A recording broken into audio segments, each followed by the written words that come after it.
এখন বাজারে তো ধনেপাতার দাম কমে গেছে। এই সময় আমরা অনেক কিছু ধনেপাতার রেসিপি করি, যেমন ধরুন চাটনি, ধনেপাতার বড়া। আমি আজকে ধনেপাতার বড়া বানাবো, তার জন্য নিয়েছি কাঁচা লঙ্কা কুচি, রসুন গ্রেট করা, আদা গ্রেট করা আর পেঁয়াজ কুচি, আর এদিকে ধনেপাতা কেটে নিয়েছি।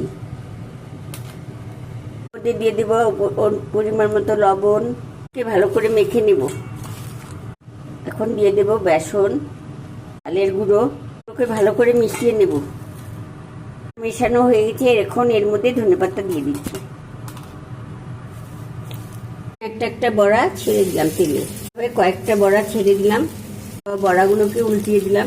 বড়াকে এভাবে উল্টিয়ে পাল্টিয়ে ভেজে নেব।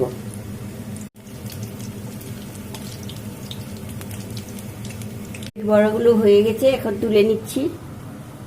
বড়াগুলো হয়ে গেছে, ঢেলে নিচ্ছি।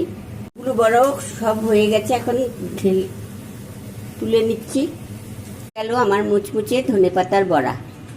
দেখুন আপনারা, দারুণ হয়েছে।